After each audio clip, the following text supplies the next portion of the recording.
반갑습니다. 은하수 채널 기적방송국의 저는 크리스탈입니다. 최상위 부자가 말하는 돈의 흐름, 돈의 속성입니다. 김승호 회장님 글, 스노우폭스 북스입니다. 유튜브 1100만 명이 시청한 돈의 속성을 완결하셨습니다. 김승호 회장님이 말입니다. 일정하게 들어오는 돈의 힘. 가정해보자. 1년에 수입이 5천만 원인 사람이 있다. A라는 사람은 매달 일정하게 400만 원을 버는 사람, B라는 사람은 어느 땐 1,000만 원, 또 어느 날은 한 푼도 벌지 못한다. 두 사람 모두 매년 5천만 원의 수입이 생기지만 돈의 힘이 서로 다르다.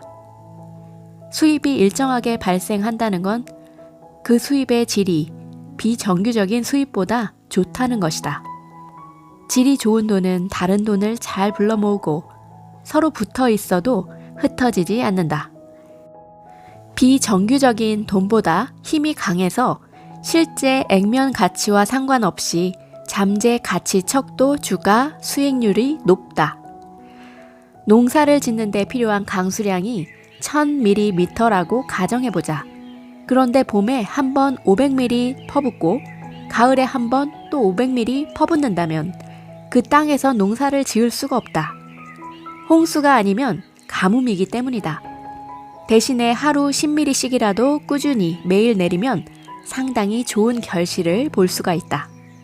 브라질의 렌소이스 사막은 연간 강우량이 1600mm나 되지만 아무것도 키우지 못한다 합니다. 6개월에 한 번씩 비가 오기 때문입니다. 마찬가지로 기업 운영도 가장 중요한 것은 현금의 흐름이다. 현금이 들어오고 나가고 통틀어서 현금 흐름이라 하는데 기업의 현금 흐름이 좋지 않으면 부도가 날 확률이 높아진다. 언젠가 비가 와도 당장 가뭄이 들어 작물이 타 죽는 것과 같았다.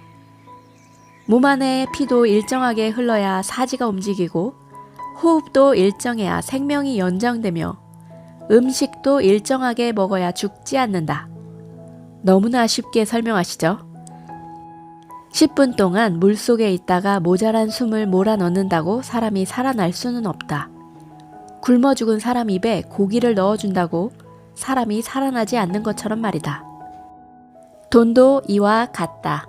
현금 흐름이 일정하게 유지되어야 경제적으로 삶이 윤택해진다.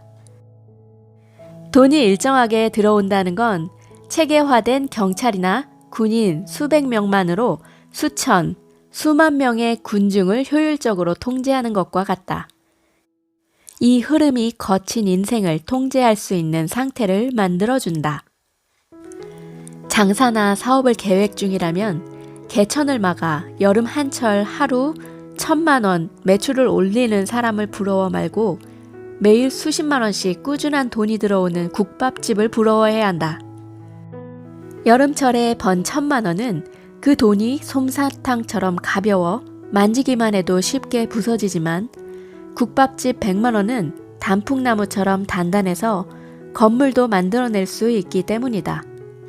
행사 때 몰려온 단체 손님을 상대하느라 단골을 무시하는 사장은 성공할 수 없다. 비정규적인 수입은 한 번에 몰려온 돈이라 실제 가치보다 커 보이는 착각을 일으킨다. 그래서 자신이 많은 돈을 벌게 된 줄 알고 사치하고 함부로 사용하게 돼 결국 모으지 못하게 된다. 흔한 생각으론 돈이 또 언제 들어올지 모르니 저축을 해가며 살 것 같아도 실제로 그렇게 조정하는 사람은 별로 없다. 내 손에 바늘이 있고 풍선이 눈앞에 어른거리면 찔러보고 싶은 사람이 사람 마음이다. 따라서 수입이 비정규적인 사람은 자산을 정규적인 수입 자산으로 옮기는 작업을 시작해야 한다.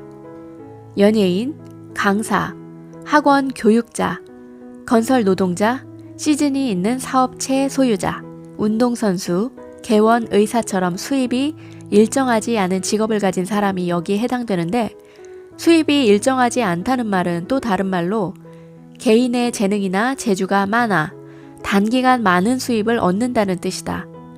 이런 사람들은 자신의 수입이 생기는 대로 일정한 소득이 나올 수 있는 부동산이나 배당을 주는 우량 주식을 사서 소득을 옮겨 놓아야 한다. 하루라도 빨리 일정한 소득으로 옮겨 놓지 않으면 비정규적인 돈은 정규적인 돈을 소유한 사람들 아래로 빨려 들어가고 말 것이다. 저도 지금 일정한 돈이 들어오는 직업이 있습니다. 게다가 더 감사한 건 주식을 배우고 투자를 배워서 일정한 금액이 계속해서 들어오고 있습니다. 너무나 감사한 일입니다. 게다가 이 돈을 미래에 내 노후 자금으로 쓸 수 있다는 그 사실만으로도 너무나 안정적이고 뜨거운 태양이 그리고 시원한 그늘에서 내리쬐는 그런 모습을 하고 있어서 느낌이 너무 좋습니다. 이 부자가 된다는 거 생각만으로도 기분이 너무 좋은 일이에요. 부의 속성이라는 이 책 회장님이랑 같이 읽고 듣는 것 같아서 더 기분이 좋습니다.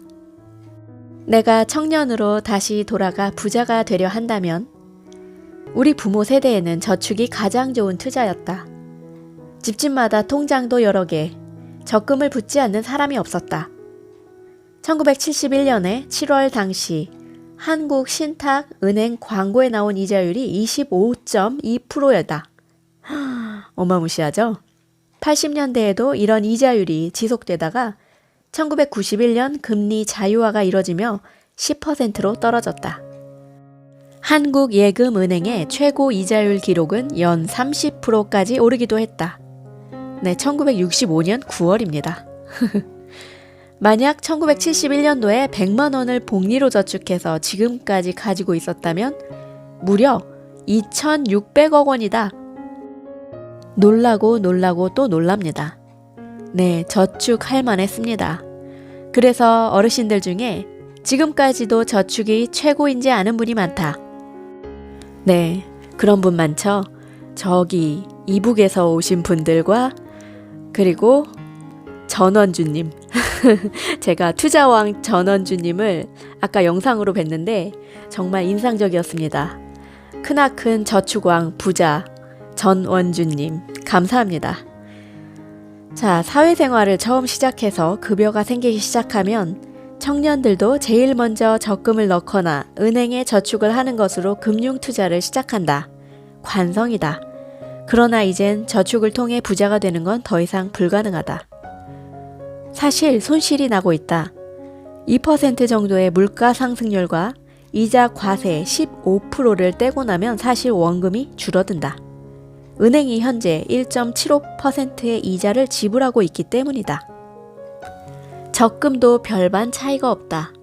간혹 5%대 이자율로 현혹하지만 적은 금액으로 한정하거나 초반 몇 달만 혜택을 주는 식으로 대부분 미끼 상품이다.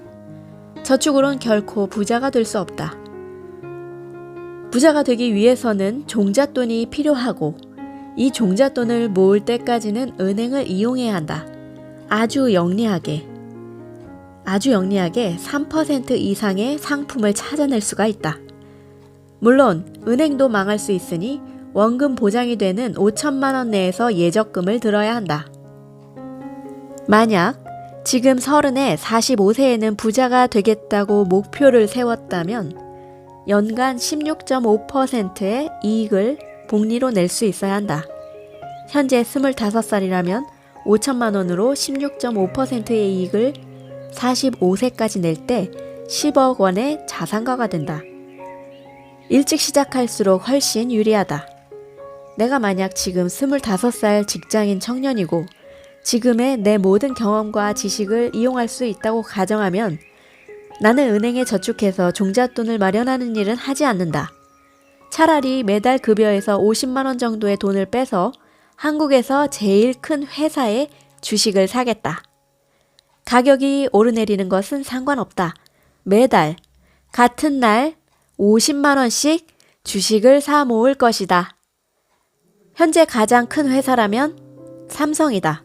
그러나 시가총액을 넘어가는 회사가 생긴다면 갈아타고 계속 같은 투자를 진행할 것이다. 여러분, 투자가가 되십시오. 매달 같은 돈을 붓는 것입니다.